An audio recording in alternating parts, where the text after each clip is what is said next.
Olá pessoal, conta-se uma história de dois irmãos gêmeos que nasceram numa cidadezinha do interior lá das Minas Gerais. E um deles virou um ator famoso e foi morar na França, um ator de grande sucesso, e o outro se tornou padre dessa mesma cidadezinha. E esse ator famoso ficou 20 anos sem voltar ao Brasil. Depois de 20 anos, ia ter uma grande festa na cidade, de comemoração da padroeira da cidade, e o prefeito quis fazer uma grande homenagem para todos os moradores ilustres que nasceram naquela cidade e resolveu trazer esse ator e toda a sua trupe para uma peça de teatro. Tinha lá um teatro que foi reformado, um pequeno teatro que foi reformado para isso, ficou um teatro belíssimo, e esse ator lá da França, esse irmão do padre, voltou para a cidadezinha para um grande espetáculo. Então chegou o grande dia, estava ali todo mundo naquele teatro, tinha ali recepcionistas super elegantes recebendo, entregando o programa de como seria a noite, e na hora certinha, às 20h05, começou o espetáculo. Era um drama, então todo mundo chorava durante aquele espetáculo, todo mundo se envolvia com aquela trama, com aquele espetáculo. No final todo mundo de pé, batendo palma, aplaudindo. E o irmão que era padre havia ido também nesse teatro e foi lá depois, na coxia, para cumprimentar o seu irmão, cheio de gente lá dentro, todo mundo cumprimentando, ele recebendo presentes. E aí esse irmão que era padre falou: olha, parabéns, foi fantástico, muito bom, mas amanhã eu quero que você também vá assistir a minha missa. E combinaram, então, seria também às 20h que estava marcado a missa. E aquele irmão foi, chegou um pouquinho antes, chegou lá umas 7h10, não tinha quase ninguém recebeu ele na porta da igreja. E ele entrou dentro daquela igreja. Devia ter ali umas 5, 6 pessoas só, a maioria idosas. E o padre, tentando ver se chegava mais gente, começou a atrasar um pouco o início da missa, começou a quase 8h15 com atraso. Um violão desafinado, tanta gente cantando aquelas músicas desafinadas. E o irmão, olhando aquilo tudo, o ator olhando aquilo tudo. Ele olhava para o lado, tinha lá algumas pessoas dormindo, assistindo aquela missa, participando da missa. No final ele foi na sacristia para cumprimentar o seu irmão, que era padre, e o irmão, todo sem graça, vira para ele e fala: meu irmão, já não fazem mais cristãos como antigamente. Você vê lá ontem, no seu teatro, cheio de gente, a cidade toda lá, todo mundo aplaudindo. Aqui não tinha quase ninguém, as pessoas dormindo.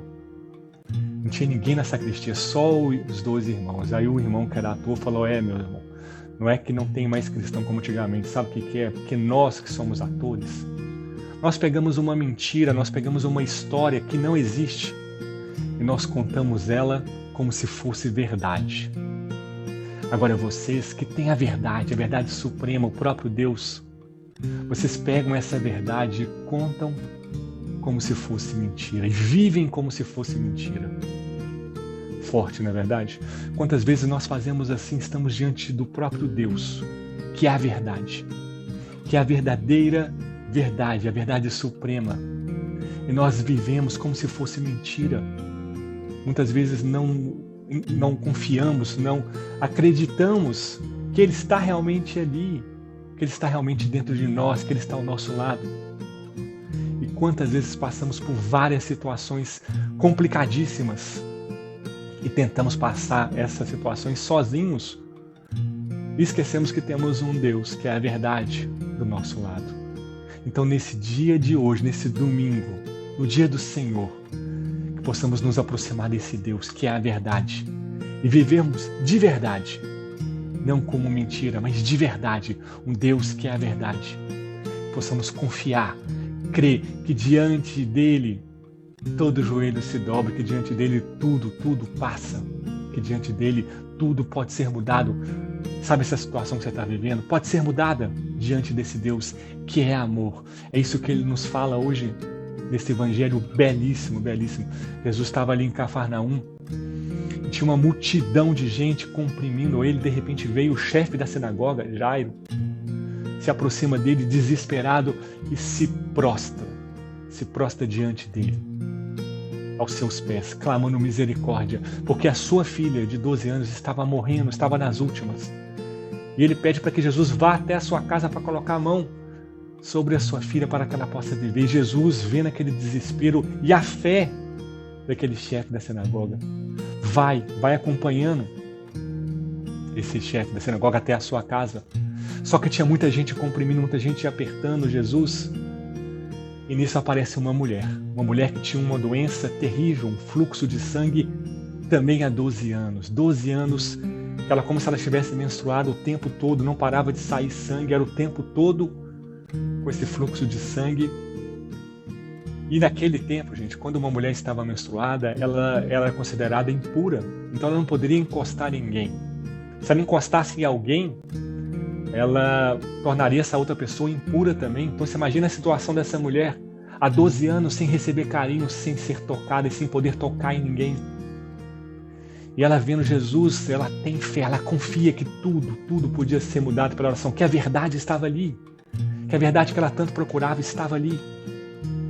E ela pensa, eu não posso tocar nele, senão eu vou torná-lo impuro, então eu vou tocar pelo menos na orla do seu manto. Ela queria tocar pelo menos na orla do manto de Jesus. Ela teve esse cuidado, essa delicadeza de não contaminar Jesus. E ela chega por trás e encosta na orla. Na mesma hora, ela sente que uma força veio sobre ela, que ela tinha sido curada, e Jesus para na mesma hora e fala, quem me tocou? Pergunta para os discípulos ficam, Jesus, mas está todo mundo aqui te tocando, te empurrando, te espremendo. Como assim, quem te tocou? E Jesus fala, não estou perguntando quem me esbarrou, quem me tocou de verdade. Alguém havia confiado, alguém tinha fé o suficiente para realmente tocar no Senhor. E Jesus perguntando, procurando, aquela mulher fica com medo, fala, fui eu, ela conta toda a história, e Jesus fala, tua fé te salvou. A doença já não existia mais. Nisso, como Jesus havia parado, ele não foi correndo para a casa de Jairo, ele havia parado ali. Vieram correndo algumas pessoas e falaram com o pai daquela criança, olha, sua filha já morreu, não incomoda mais o mestre, não. E Jesus vira para ele e fala, calma, tenha fé, crê. Não se desespere, crê somente. Não tenha medo, crê somente. Isso que ele fala pra gente hoje também. Isso que nós estamos passando, isso que você está passando hoje. Jesus fala para você, não se desespere, não tenha medo, crê somente. Ele é a verdade, ele não é uma mentira, algo que nos contaram, algo da história, não, é a verdade. Que possamos viver de verdade essa verdade. E Jesus vai então à casa daquele homem desesperado, e as pessoas falam, olha, ela já morreu, não adianta mais nada. E Jesus fala, ela não está morta, ela está apenas dormindo. Todo mundo começa a rir dele, não acreditando naquilo. E Jesus então manda todo mundo sair, entra com o pai daquela menina, entra com alguns dos seus discípulos e fala, Talita cumi, menina, levanta. Na mesma hora, aquela menina que tinha 12 anos se levantou e começou a andar. Meus irmãos, duas curas de duas pessoas que tiveram fé. Uma se prostrou, realmente se jogou ali aos pés de Jesus, acreditando que ele poderia curá-la, curar a sua filha. E a outra, hemorroísa, sabia que se apenas tocasse na orla do seu manto, seria curada. Duas pessoas que viveram a verdade de verdade. Não como se fosse uma mentira, não como uma historinha, não porque eu preciso ir à missa, porque eu preciso ir à igreja, porque é preceito, porque eu sou obrigado, não. Porque ali estava Deus, o próprio Deus, a verdade suprema. E eles queriam viver de verdade essa verdade, que nós hoje também possamos viver de verdade a verdade suprema, não como uma mentira. Mas o próprio Deus está no meio de nós. O próprio Deus hoje quer nos tocar nesse dia de hoje, que também possamos prostrar, dobrar os nossos joelhos. Se está difícil ficar de pé, vamos dobrar os joelhos diante do Rei da Glória, do Rei dos Reis. para que também essa nossa situação possa mudar. Que o Senhor hoje nos liberte de todo o mal, disso que a gente está passando, que toda angústia, que toda ansiedade, que toda depressão, que todo o mal hoje saia do nosso meio, em nome de Jesus, em nome de Jesus. Fique com Deus, foco, força e fé.